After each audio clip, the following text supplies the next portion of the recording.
कामदेव के नामों का निर्देश, उसका रति के साथ विवाह तथा कुमारी संध्या का चरित्र, वशिष्ठ मुनि का चंद्रभाग पर्वत पर उसको तपस्या की विधि बताना। ब्रह्मा जी कहते हैं, मुनि, तदनंतर मेरे अभिप्राय को जानने वाले मारीच आदि मेरे पुत्र सभी मुनियों ने उस पुरुष का उचित नाम रखा। दक्ष आदि प्रजापतियों ने उसका मुंह देखते ही परोक्ष के भी सारे वृतांत जानकर उसे रहने के लिए स्थान और पत्नी प्रदान की। मेरे पुत्र मारीच आदि द्विजों ने उस पुरुष के नाम निश्चित करके उससे यह युक्ति युक्त बात कही। ऋषि बोले, तुम जन्म लेते ही हमारे मन को भी मथने लगे हो, इसीलिए लोक में मम्मत नाम से विख्यात होगे। मनोभव, तीनों लोकों में तुम इच्छा अनुसार रूप धारण करने वाले हो, तुम्हारे समान दूसरा कोई नहीं है। अतः काम रूप होने के कारण तुम काम के नाम से भी विख्यात होगे। लोगों को मदमस्त बना देने के कारण तुम्हारा एक नाम मदन होगा। तुम बड़े दर्प से उत्पन्न हो, इसलिए दर्पक कहलाओगे, और सदर्प होने के कारण जगत में कंदर्प नाम से तुम्हारी ख्याति होगी। समस्त देवताओं का सम्मिलित बाल पराक्रम भी तुम्हारे समान नहीं होगा, अतः सभी स्थानों पर तुम्हारा अधिकार होगा। तुम सर्वव्यापी होगे। जो आदि प्रजापति हैं, वे सब पुरुषों में श्रेष्ठ दक्ष तुम्हारी इच्छा के अनुरूप पत्नी स्वयं देंगे। वह तुम्हारी कामनी तुमसे अनुराग रखने वाली होगी। ब्रह्मा जी ने कहा, मुने, तदनंतर मैं वहां से आदर्श हो गया। इसके बाद दक्ष मेरी बात का स्मरण करके कंदर्प से बोले, कामदेव, मेरे शरीर से उत्पन्न हुई यह कन्या सुंदर रूप और उत्तम गुणों से सुशोभित है। तुम इसे अपनी पत्नी बनाने के लिए ग्रहण करो। यह गुणों की दृष्टि से सर्वथा तुम्हारे योग है। मां तेजस्वी मनोभव, यह सदा तुम्हारे साथ रहने वाली तथा तुम्हारी रुचि के अनुसार चलने वाली होगी। धर्मतः यह सदा तुम्हारे अधीन रहेगी। ऐसा कहकर दक्ष ने अपने शरीर के पसीने से प्रकट हुई उस कन्या का नाम रति रखकर उसे अपने आगे बैठाया और कंदर्प को संकल्प पूर्वक उसे सौंप दिया। नारद, दक्ष की यह पुत्री रति बड़ी रमणीय और मुनियों के मन को भी मोह लेने वाली थी। उसके साथ विवाह करके कामदेव को भी बड़ी प्रसन्नता हुई। अपनी रति नामक सुंदरी स्त्री को देखकर उसके हाव भाव आदि से अनुरंजित हो कामदेव मोहित हो गया। तात उस समय बड़ा भारी उत्सव होने लगा, जो सबके सुख को बढ़ाने वाला था। प्रजापति दक्ष इस बात को सोचकर बड़े प्रसन्न थे कि मेरी पुत्री इस विवाह से सुखी है। कामदेव को भी बड़ा सुख मिला, उसके सारे दुख दूर हो गए। दक्ष कन्या रति भी कामदेव को पाकर बड़ी प्रसन्न हुई। जैसे संध्या काल में मनोहारिणी विद्युन माला के साथ मेघ शोभा पाता है, उसी प्रकार रति के साथ प्रिय वचन बोलने वाला महादेव बड़ी शोभा पा रहा था।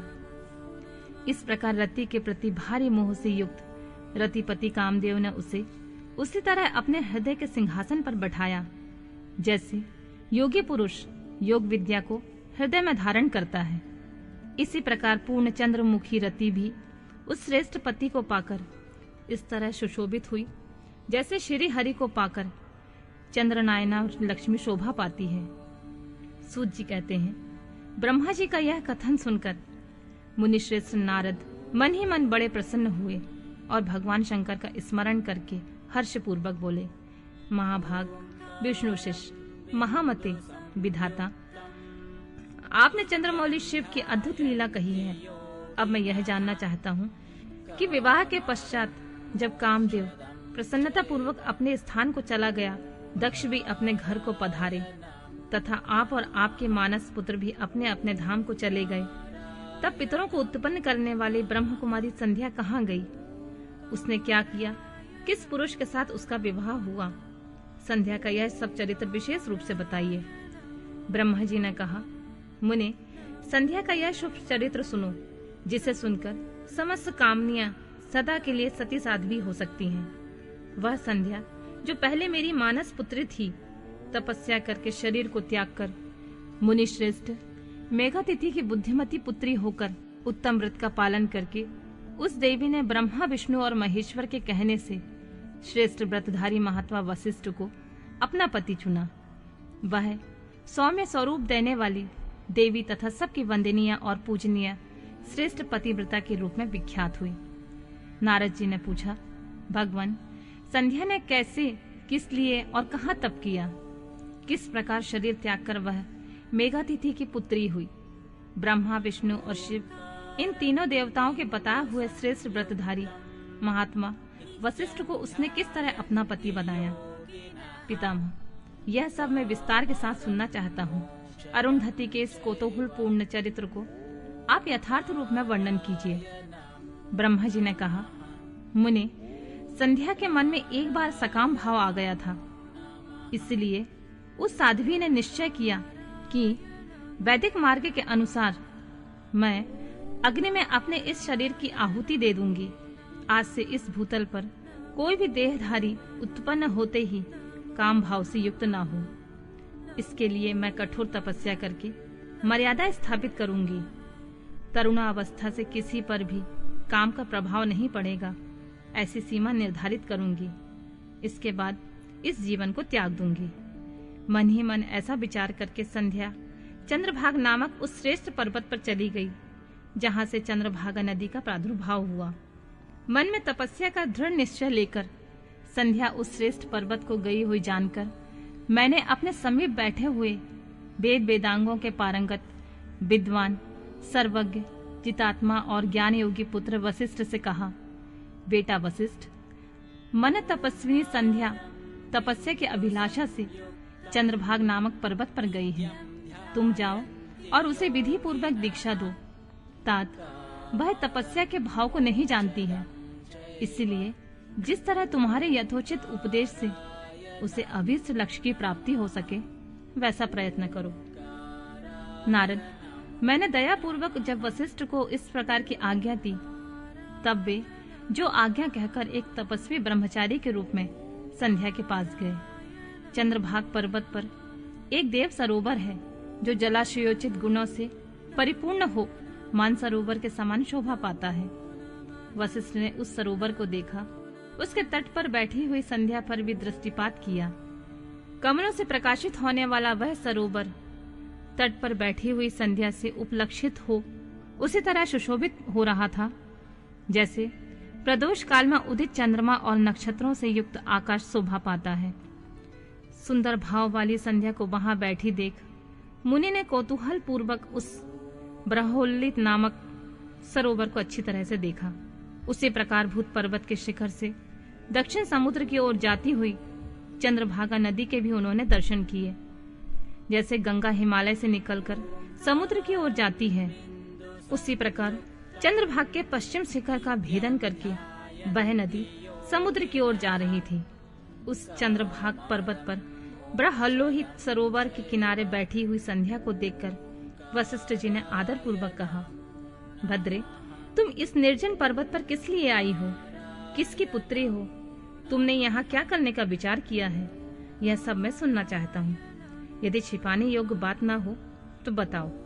महात्मा वशिष्ठ की यह बात सुनकर संध्या ने उन महात्मा की ओर देखा। वे अपने तेज से प्रज्वलित अग्नि के समान प्रकाशित हो रहे थे।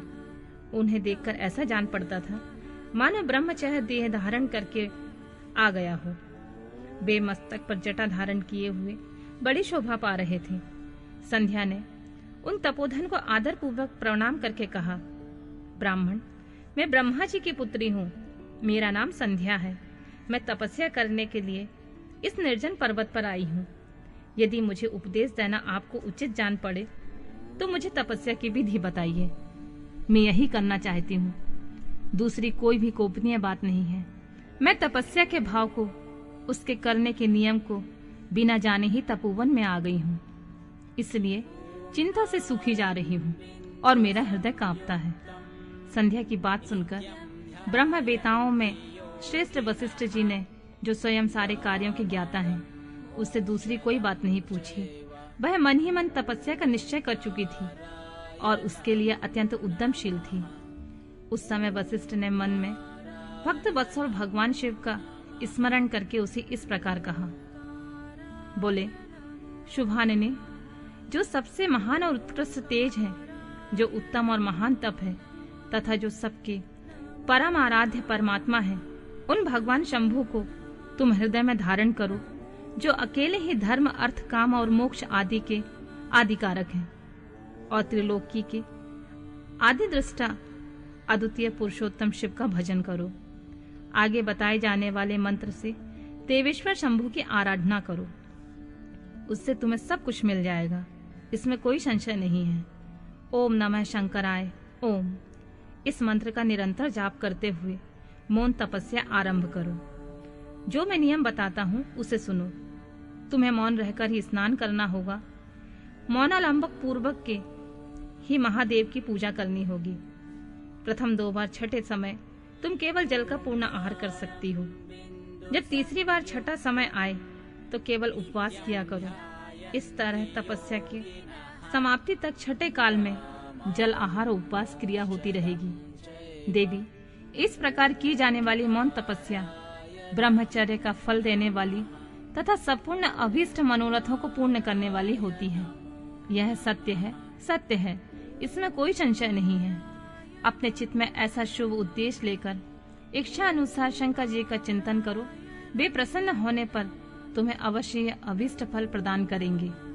इस तरह संध्या को तपस्या करने की विधि का उपदेश देकर मुनिवर वशिष्ठ यथोचित रूप से उससे विदा ले वहीं से अंतर्ध्यान हो गए।